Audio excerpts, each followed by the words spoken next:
ತುಂಬಾ ಸಂತೋಷ ಆಯ್ತು ಸರ್. ನಿಜವಾಗ್ಲೂ ಎಲ್ಲದಕ್ಕಿಂತ ಹೇಳ್ಬೇಕಂದ್ರೆ ನಾನು ಯಾವಾಗಲೂ ಕೇಳ್ತಾ ಇರ್ತೇನೆ, ಈ ಎನರ್ಜಿ ಎಲ್ಲಿಂದ ಬರುತ್ತೆ ಇವರಿಗೆ ಅಂತ. ಎಲ್ಲಿ ನೋಡಿದ್ರೆ ಇವರೇ ಇರ್ತಾರೆ, ಓಡಾಡ್ತಾ ಇರ್ತಾರೆ, ಕೆಲಸ ಮಾಡ್ತಿರ್ತಾರೆ, ನೈಟ್ ಗಂಟೆ ಮಾಡ್ತಾರೆ ಇರ್ತಾರೆ. ಆ ಸ್ಪಿರಿಟ್ ಎಲ್ಲಿಂದ ಬರುತ್ತೆ ಸರ್? ಎಲ್ಲಿಂದ ಬರುತ್ತೆ? ಇಲ್ಲಿಂದ. ಕನ್ನಡದಲ್ಲಿರುವ ಜನರ ಪ್ರೀತಿ, ಆ ಅಭಿಮಾನ, ನಿಮ್ಮ ಆಶೀರ್ವಾದದಿಂದ ಈ ಒಂದು ಶಕ್ತಿ. ಅದಕ್ಕೆ ನೋಡಿ ಕನಕಪುರ ಹೆಂಗಿದೆ. ನಿಜ ಹೇಳ್ಬೇಕಾದ್ರೆ ಕನಕಪುರ ನಾನು ಎಲ್ಲರೂ ಹೇಳ್ಕೊಟ್ಟಿಲ್ಲ. ಒಂದು ವಿಷಯ ಹೇಳ್ತೀನಿ, ನಾನು ಫಸ್ಟ್ ಬಣ್ಣ ಆಗಿದ್ದು ಇಲ್ಲಿ ಕನಕಪುರದಲ್ಲಿ. ನಂಬ್ತೀರಾ? ಸುಮಾರು 35 ವರ್ಷ ಹಿಂದೆ ಕಾಶಿನಾಥ್ ಸರ್ದು ಅನಂತನ ಅವಾಂತರ ಪಿಕ್ಚರ್ ಅಲ್ಲಿ ಕಾಮಣ್ಣನ್ ಪಾಠ ಮಾಡಿದ್ದು ಇಲ್ಲೇ. ಹಾಗೇನಿಲ್ಲ, ಬರೀ ಒಂದು ಸಿಂಗಲ್ ರೋಡ್ ಇತ್ತು. ನಮ್ದು ಮ್ಯಾಕ್ಸಿಮಮ್ ಇಲ್ಲಿ ನಮ್ಮ ಸಾಂಗೆಲ್ಲ ಶೂಟಿಂಗು. ಕಮಕ್ಕ ಮಂಡ ಮಂಡ ಬಣ್ಣ ಆ ಸಾಂಗ್ ಫಸ್ಟ್ ಇದಾಕಿದ್ರು. ಬಟ್ ಈಗ ಬರ್ತಾ ಇದ್ರೆ ನಾನು ನೋಡಿದ ಕನಕಪುರಕ್ಕೂ ಈ ಕನಕಪುರಕ್ಕೂ ಅಜಗಜಾಂತರ ವ್ಯತ್ಯಾಸ. ಅದಕ್ಕೆ ಕಾರಣ ನೋಡಿ, ಇಬ್ರು ಬಿಗ್ ಬ್ರದರ್ಸ್. ಖಂಡಿತ ಎಷ್ಟು ಏನು ಹೇಳಿದ್ರು ಕೂಡ ಕಡಿಮೆ ಅವ್ರ ಬಗ್ಗೆ.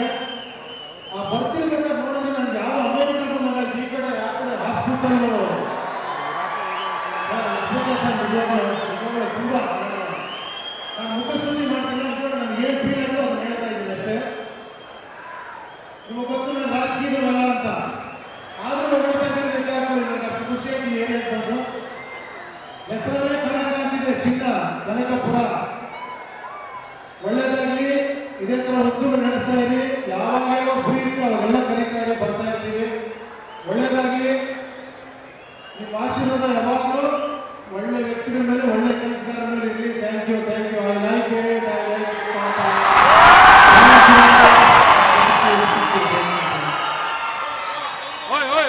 ನಮಸ್ಕಾರ. ಉಪೇಂದ್ರ ಅವರಿಗೆ ಅವ್ರದೇ ಒಂದು ಸ್ಪೆಷಲ್ ಟೇಸ್ಟ್, ಅವ್ರದೇ ಆದಂಥ ಒಂದು ಇತಿಹಾಸ. ಶ್ರೀನಿವಾಸ ಮಾನೆ ಗೋಳಿವಾಡ ಬಂದಿದೆ, ಆಮೇಲೆ ಕಳಿಸ್ತೀನಿ ಎಲ್ಲ ಮುಗಿಸಿದ್ದೇನೆ. ಸ್ವಲ್ಪ ಬಹಳ ಸಂತೋಷ. ನಾನು ಕನಕಪುರದ ಎಲ್ಲ ಜನತೆ ಪರವಾಗಿ, ಮಕ್ಕಳ ಪರವಾಗಿ, ಹಿರಿಯರ ಪರವಾಗಿ ಅವರಿಗೆ ಈ ಸಂದರ್ಭದಲ್ಲಿ ಶುಭವನ್ನು ಹಾರೈಸ್ತೇನೆ. ನಿಮಗೆ ಭಗವಂತ ಒಳ್ಳೇದು ಮಾಡಲಿ.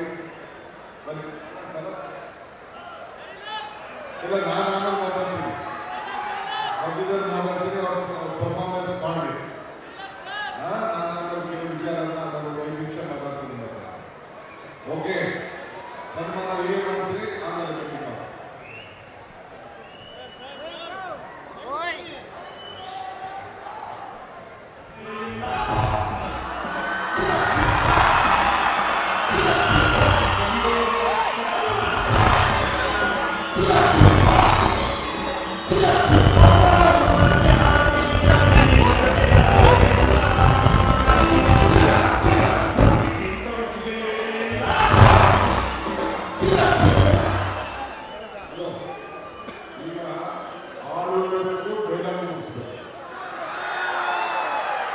ಒಂದು ಸುರೇಶ್ ಅವರಿಗೆ ಹೇಳಿದರು, 3 ತಂಡ, ನಮ್ಮ ಲೋಕಲ್ ತಂಡ, ಬೆಂಗಳೂರು ದಕ್ಷಿಣ ಜಿಲ್ಲೆಯ ತಂಡ ಯಾವ ರೀತಿ ಪ್ರತಿಭೆಗಳ ತಯಾರಾಗಿದೆ ಅಂದರೆ ರಾಜ್ಯ ಮತ್ತು ರಾಷ್ಟ್ರ ಮತ್ತು ಅಂತಾರಾಷ್ಟ್ರೀಯ ಮಟ್ಟದಲ್ಲೂ ಕೂಡ ಅವರು ಹೋಗಿ ಪ್ರದರ್ಶನವನ್ನು ಮಾಡಬಹುದು. ಸೊ ಆ ರೀತಿ ನಮ್ಮ ಪ್ರತಿಭೆಗಳು ತಯಾರಾಗ್ತವೆ. ನೆಕ್ಸ್ಟು 27ನೇ ಇಲ್ಲ 28 ಜನವರಿ ಏನು ಕನಕೋತ್ಸವ ಮಾಡ್ತಾ ಇದ್ದೀವಿ, ಇದಕ್ಕಿಂತ ಹೆಚ್ಚು ಪರ್ಫಾರ್ಮೆನ್ಸ್ ನಮ್ಮ ಮಕ್ಕಳು